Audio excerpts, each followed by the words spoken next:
लालकृष्ण आडवाणी जी,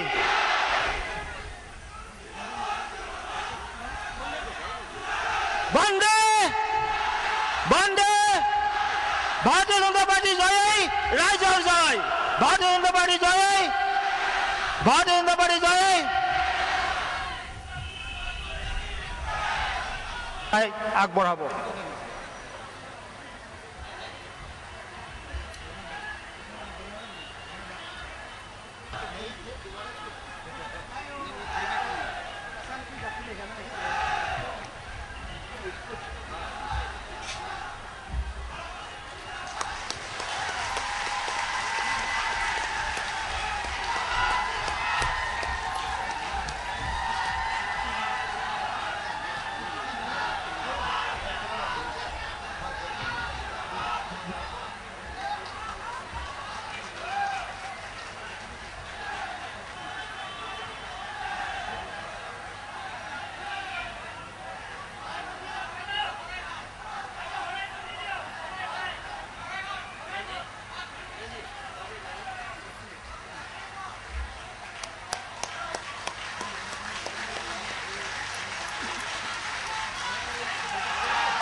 के अध्यक्ष, आज के इस समारोह के अध्यक्ष, मंच पर बैठे हुए संसद के मेरे सहयोगियों,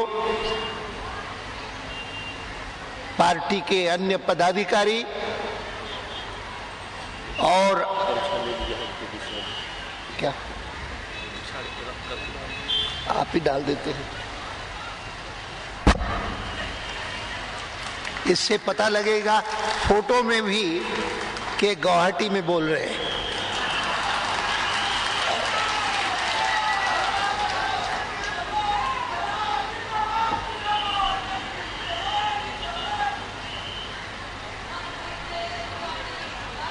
बाकी सारे दुनिया के देश, उसमें उत्तर, दक्षिण, पूर्व, पश्चिम, ये 4 दिशाएं होती हैं जिनकी अधिक चर्चा होती है। हमारे यहां पर उत्तर की होती है, दक्षिण की होती है, लेकिन पूर्व की कम होती है, उत्तर पूर्व की ज्यादा होती है। क्योंकि हमारे भारत का मानचित्र इस प्रकार का है कि जिसमें उत्तर है, दक्षिण है, साफ है, लेकिन बहुत सारे प्रदेश वे पूर्व के इलाके के नहीं माने जा सकते, लेकिन उत्तर पूर्व के माने जाएंगे। और मैं मानता हूं कि भारत की दृष्टि से उत्तर पूर्वी क्षेत्र ये बहुत महत्वपूर्ण क्षेत्र है। और आज इस क्षेत्र के प्रमुख प्रदेश आसाम की राजधानी गुवाहाटी में आकर के मुझे बहुत खुशी हो रही है। और आप इतनी बड़ी संख्या में यहां पर आए हैं। कोई एक फोटोग्राफर जिनको बुलाया जा सके वे मंच पर आ सकते हैं, क्योंकि बहुत सभी को बुलाना संभव नहीं है, इसीलिए एक कोई बुलाएंगे और वो अपनी चित्र का उपयोग सभी के लिए कर सकते हैं। मैं आपको कह रहा था कि किसी क्षेत्र का महत्व इस बात पर अवलंबित हो ही नहीं सकता कि वह देश की राजधानी से दूर है कि पास है। मुझे याद है कि जब एनडीए की सरकार बनी ही थी तो वाजपेयी जी ने एनडीए के शासन के आरंभ में ही एक उत्तर पूर्वी राज्यों के प्रतिनिधियों को बुलाया था नई दिल्ली में, और तब मैंने उनको कहा था कि कम से कम भारतीय जनता पार्टी के लिए उत्तर पूर्वी राज्य वो दिल्ली से भले दूर हो, हमारे दिल से दूर नहीं हो सकते।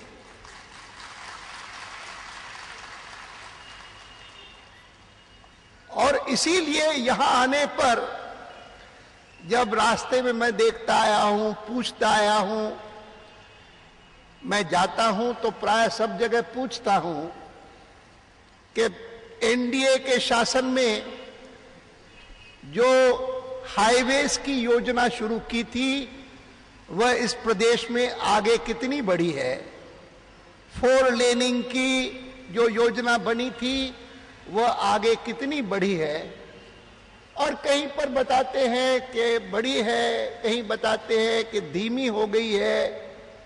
यहां आसाम में आने पर जब मैंने कहा कि हमारी कल्पना थी कि हमारे एनडीए के शासन काल में यह व्यवस्था हो जाए कि सौराष्ट्र से लेकर के और सिलचर तक ऐसी होगी जो आम आदमी की चिंता करेगी। आज अभी जो लोकसभा का चुनाव होगा 2008 में हो कि 2009 में हो, जब भी हो, हम उनको कहेंगे कि आम आदमी कि जिसका नारा दे करके आपने 2004 का चुनाव जीता था, वह आम आदमी जितना दुखी आज है, और वो खास करके महंगाई के कारण, खास करके आतंकवाद के कारण इतना परेशान है, इतना दुखी है जिसकी कोई सीमा नहीं, कोई सीमा नहीं।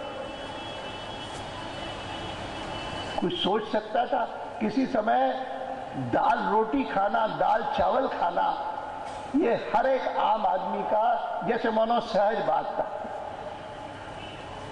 बचपन से लेकर के जाते थे कहीं इधर उधर खाने के लिए, कभी कोई पूछता था तो रोटी की कीमत तो पूछता था, कभी कभी दाल की कीमत कोई नहीं पूछता था।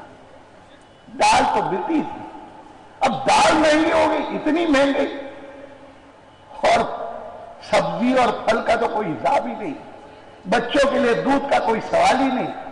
आम आदमी के साथ जैसा विश्वासघात इस सरकार ने किया है वैसा किसी ने नहीं किया। बहनें बैठी हैं, बहुत बड़ी संख्या में आई हुई हैं, गृहिणियों को जितनी तकलीफ है वे ही जानते हैं। और मैं तो कहा करता हूं कि आतंकवाद के मोर्चे पर विफलता, महंगाई के मोर्चे पर विफलता और कृषि के मोर्चे पर विफलता, दुनिया के किस देश में लाखों की संख्या में किसान ऐसे आत्महत्या करते हो जैसे हिंदुस्तान में आत्महत्या कर रहे हैं? कोई देश नहीं दुनिया का जिसमें इस प्रकार से लोग आत्महत्याएं करते हैं किसान, क्योंकि कर्जा नहीं दे सकते।